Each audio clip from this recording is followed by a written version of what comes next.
ฮะห้ามเตาเด้อห้ามตับเตาเจ้าโมทนาแต่เจ้าบ่มาแอวหาตุเปิ้นกะมาก่อนห้ามรถไปก็ขอรถเป็นยังไงโอ้บ่มีรถมามูเป็นยังเป็นยังเป็นยังรถเปิ้นเป็นใจเปิ้นอย่างเงี้ยกูกันนะมันบ่สะดวกนี่เนาะมันบ่สะดวกเป็นยังฟังเอาเนาะฟังเอาใจตื้อนึงเป็นยังกำลังใจดีอยู่เด้อเป็นยังเด้อไปก็ถึงไปไม่ได้ทหารสถานว่ามันอดไม่ได้บ่ได้จะมาให้มาแต่เจ้าเป็นหนังคู่เขาว่าอย่างเนาะขอบคุณนะแม่เด้อขอบคุณเด้อเจริญพรญาติโยมถ้ำตับเตาอำเภอฝางก็คือกำลังจิตกำลังใจกันมาสายต่อไปเจริญพรไหว้สาเจ้าหลวงพ่อเจ้าโอ้จากที่ไหนฮะคนบ้านป่านิ้วยังป่าเป้าจังหวัดเชียงรายโอ้เมลาพรป่างิ้วเวียงป่าเป้าชัดเจนเนาะแม่เนาะฟังเนาะเจ้าแม่ขอแสดงความสนใจเนาะโอ้ขอบคุณเจ้าแม่ไปก็มาได้เนาะหน้าวันตาแม่จะฝากปั้นใจได้โมทนาเตือนกันอยู่เด้อ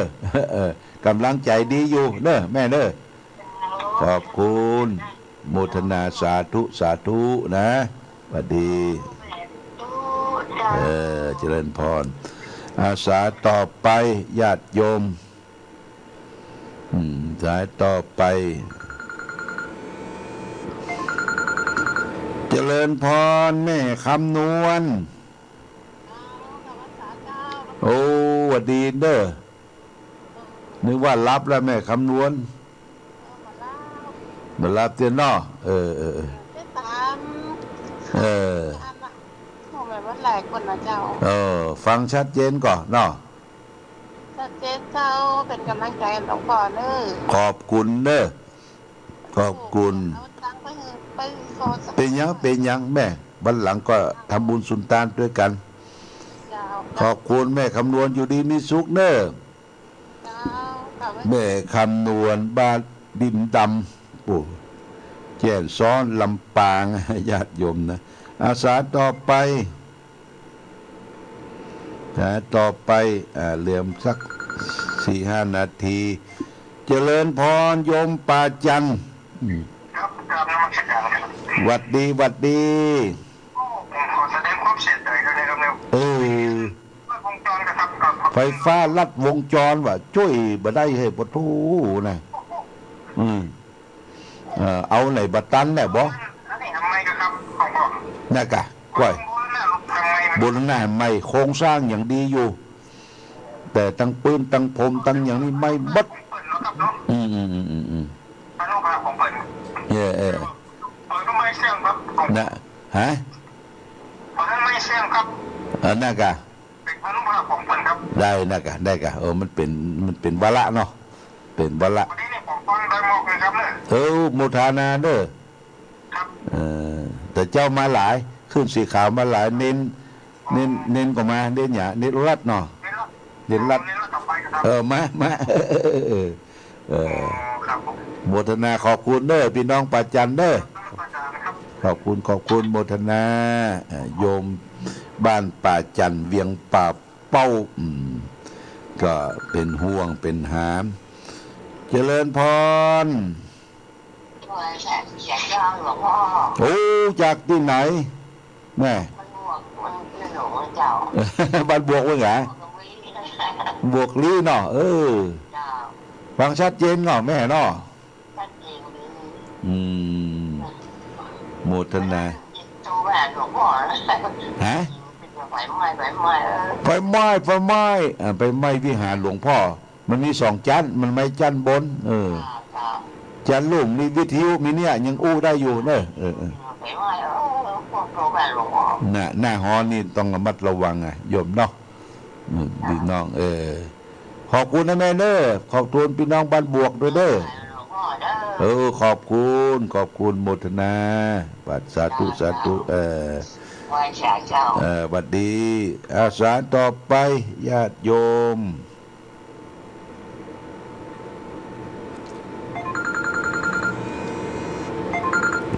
เจริญพรเก่าไม่สาเจ้าหลวงพ่อโอ้จากที่ไหนมีสีจันทร์บ้านห้วยส้มตำบลเจดีย์หลวงพ่อโอ้แม่สีจันทร์ห้วยส้มเจดีย์หลวงนี่เลยจะได้ความเสียใจด้วยนะขอบคุณเนอะเป็นยังสู้ต่อไปโมทนาโอ้บะจ้างไปห้ามมันบ่ได้เนาะมันเกิดจะเกิดมันจะเกิดมันก็จะเกิดปนไปเหียเป็นเคาะเป็นน้ำเนาะเคาะน้ำต่ำใต้ขอแสดงความเสียใจขอบคุณเนอะแม่สีจันเนอะขอบคุณเนอะโมทนาที่ห่วงเป็นใยสาธุสายต่อไปญาติโยม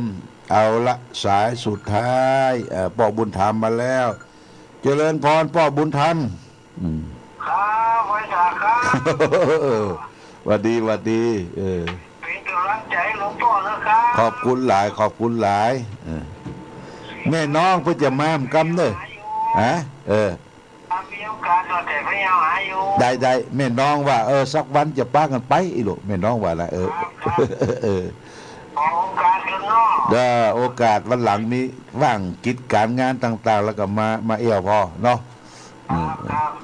ขอบคุณพ่อบุญธรรมปงหนองเด้อเวียงปะเป้าญาติโยมทุกท่านทุกคนที่เป็นห่วงเป็นหามโมทนาเอาละญาติโยมแห่มสายเดียวเนาะเดี๋ยวก็ได้เวลาจะแป่งน้ำมนต์แห่มสายเดียวสายสุดท้ายเจริญพรไม่สาเจ้าหลวงพ่อโอ้แม่หยังกองแรงเหรอเจ้าไปกองแรงก็พาไปทำบุญเด้อโมทนาสาธุจะพาเมื่อสุชาติจะเป็นได้โผเป็นยังปะเมื่อไรก็ได้แม่บ่ฟังเด้อบ่ฟังขอบคุณแม่กองแรงเด้อ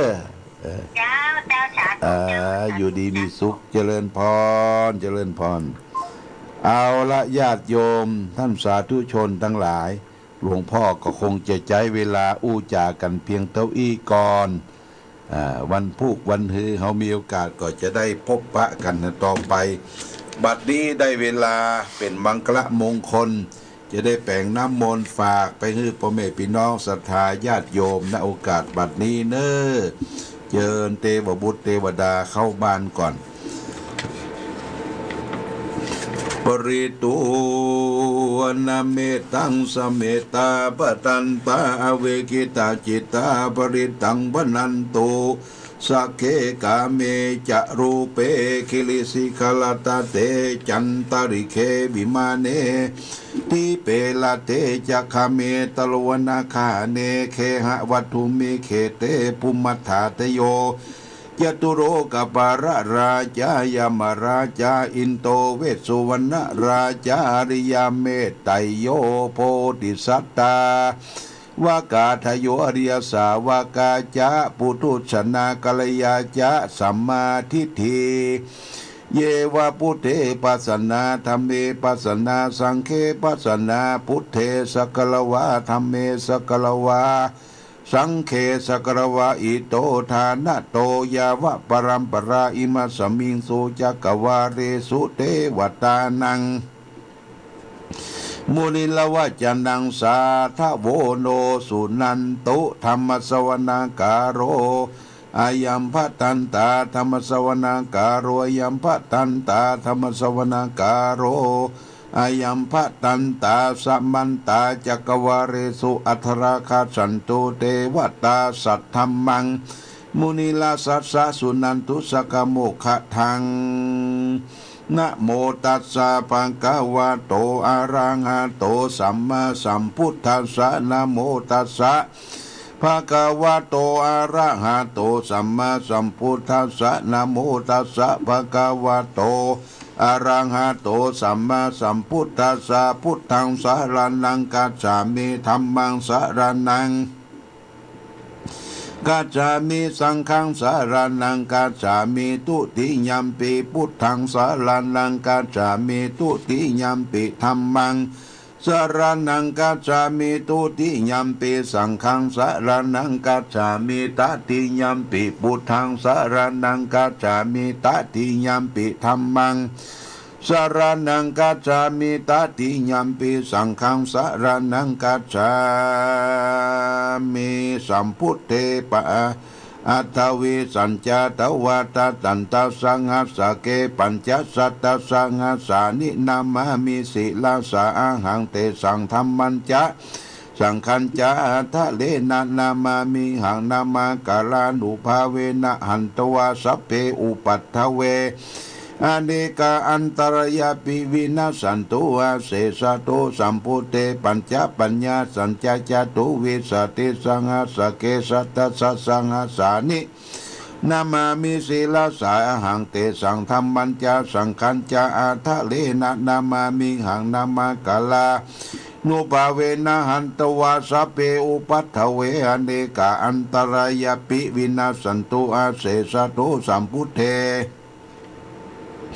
นาวตรัสเตอัจจตาริสสังหัสสะเกวิสติสัตตหัสสานินามามิศีลาสาหังเตสังธรรมัญจาสังคัญจาทะเลนะนามามิหังนามากาลานุภาเวนะหันตวาสัพเพอุปัฏฐเวอเนกาอันตรายาปิวินาสันตุอาเสสะโตนะโมอะระหะโตสัมมาสัมพุทธัสสะมะเหสิโนนะโมอุตตมะธัมมัสสะสวากาตเสวิตานะโมมหาสังฆัสสะปิวิสุราศีลทิฏฐิโนนะโมโอมากาติตัสสะตัสสะ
สัจจวะเจนะหุนโตเตชะยามังกลาชยันโตโพธิยามุเลสักกายานันทิวะกันโนเอวังตาวังวิชยโยโหหิชยัสสุสยามังกะเลอปาลาชิตตปาลังเกสิเสปัทวีบุคาเลอภิเสเก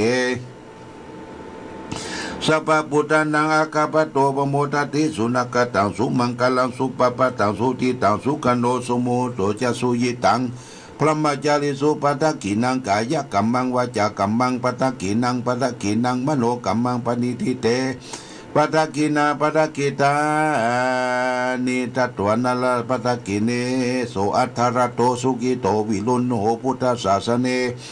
อโรโกสุขิตาโอติสาสเปยติปิสาอัตตรตาสุขิตาวิลุณหาพุทธศาสเนอโลกาสุขิตาโอติสาสเปยติปิเต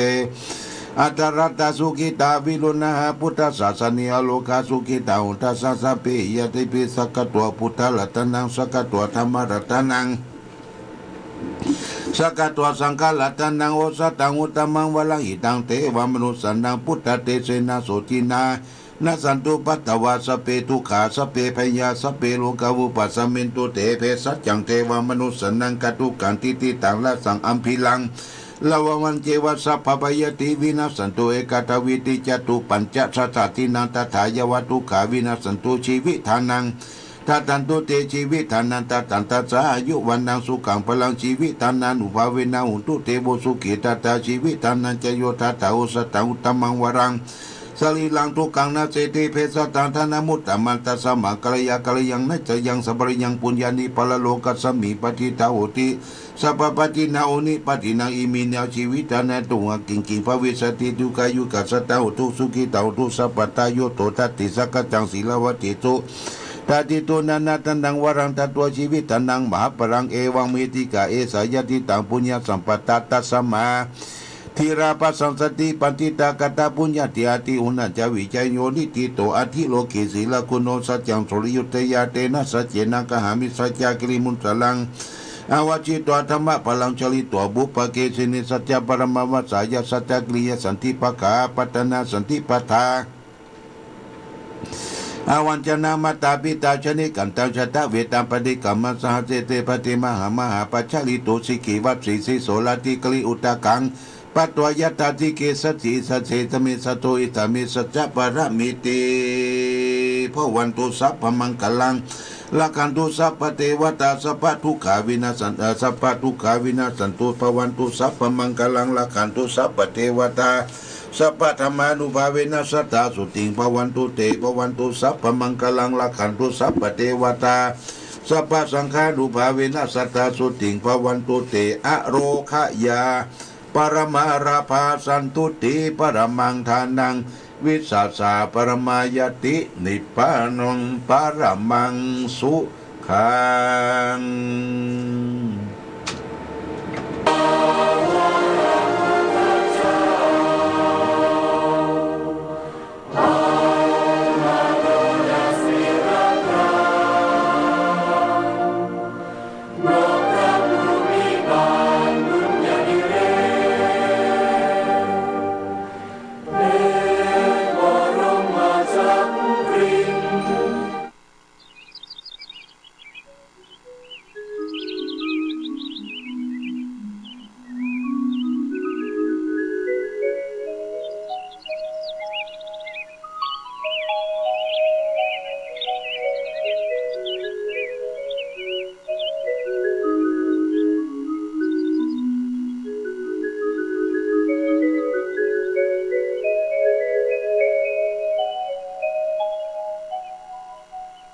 ขอความเจริญในธรรมจงมีแก่บรรดาท่านพุทธศาสนิกชนผู้สนใจในธรรมทั้งหลาย วันนี้รายการธรรมะก่อนนอนก็ได้ของสถานีวิทยุ104.5 วัดฝ่ายหินซึ่งมีท่านอาจารย์พระครูปริยัติยานุศาสตร์เป็นผู้อุปถัมภ์รายการและก็วันนี้ได้มอบหมายให้อาตมาภาพเจ้าคุณพระสุวรรณเมธีผู้ช่วยเจ้าอาวาสพระอารามหลวงวัดพระธาตุเจ้าสลีจอมตองขอให้จิตใจเข้มแข็งสิอย่างฉันก็จะไปให้ได้ฉัน ฉันกราบลาฉันขอบคุณมากนะโอ้อ้าวนี่จะไปจริงๆเหรอเนี่ยค่ะยายช่วยบอกสามีฉันด้วยนะโอ้ยน่าสงสารจำเริญเทพบุตรรักษาเทวดาคุ้มครองนะลูกนะขอบคุณมากฉันไปก่อนนะยายนะอุ้ยน่าสงสารไปเถอะหลังจากไป พอลางสังหรณ์เกิดขึ้นก็สามี ฟันไม้ตัดไม้ก็มีดหลุดออกจากมือบางครั้งก็ถืออย่างก็หลุดจากไม้จากมือก็คิดในใจเอ๊ะทำไมวันนี้ทำอะไรก็พลาดตลอดแล้วก็ตาก็เขม็นแก้มก็เขม็นไม่เคยเป็นเช่นนี้มาก่อนเลยนะอะไรจะเกิดขึ้นหรือว่าไม่ได้การแล้วล่ะรีบกลับบ้านดีกว่า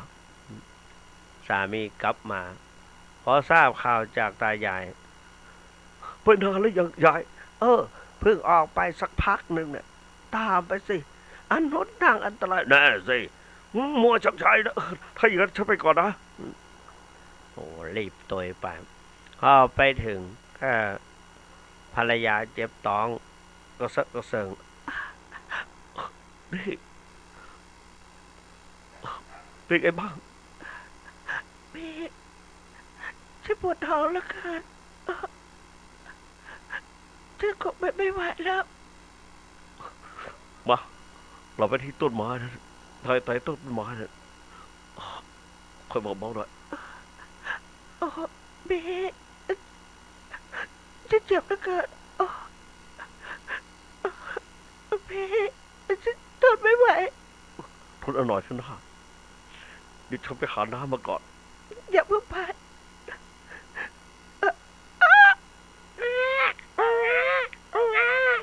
สมมติว่าเกิดได้เนาะ ถ้าจะคืนภาคเป็นนักเลยอิดเหนื่อย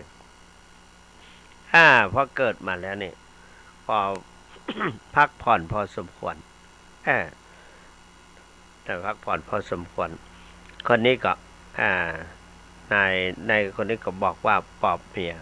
พอตอนเนี้ยถ้าจะไปก็คงบ่ไหวเธอก็เสียเลือดไปมากได้อีกอย่างหนึ่งลูกเราก็อยากได้เลือดแดงอยู่ไปให้แข็งแรงอีกสักนิดหนึ่งพี่จะพาเธอไปให้ได้แล้วจะทำยังไงกลับไปบ้านก่อนดีกว่าเพราะว่าวัตถุประสงค์ที่ความตั้งใจที่จะไปคลอดที่บ้านพ่อแม่ก็คลอดแล้วอีกอย่างหนึ่งระหว่างหนทางที่จะไปบ้านกลับไปหาพ่อหาแม่ก็ยังอีกไกลตั้งหลายร้อยกิโลแต่ว่าที่จะกลับบ้านไม่ไกลนักไม่กี่กิโลเราก็สามารถกลับไปบ้านได้ให้พักผ่อนให้อะไรมันดีขึ้นให้เธอแข็งแรงสักนิดหนึ่งและอีกอย่างหนึ่งเพื่อรักษาท้องไส้จะไม่ให้เป็นอย่างอื่นขึ้นมาว่ายังไงด้วยเหตุผลที่พี่ว่ามาฉันก็เห็นด้วยทุกประการกลับบ้านเนาะมาเอาลูกมาให้พี่อุ้มเป็นลูกผู้ชายเราตั้งชื่อไงดีนะเขาเกิดในระหว่างทางเราให้ชื่อว่าจุลปันธกะดีไหมจุลปันธกะหรือสยามประเทศเรียกว่าจุลปันถกชื่อพระจางจุลปันถกลูกของแม่หน้าตาเหมือนพ่อจังเลยใช่เขาไม่รู้ผู้ชายฉันก็ต้องเหมือนฉันน่ะสิแต่ฉันไม่รู้ของฉันนะเราอย่าทะเลาะกันเลยดีกว่านะเขาก็เป็นลูกของเราทั้งสองนี่แหละกลับบ้านก่อนเนาะป่าลูกป่าเมียกลับบ้านเขาก็ยิ่งมีความขมีขมันขยันขนาดเลยตอนนี้แต่ว่าลืมกัน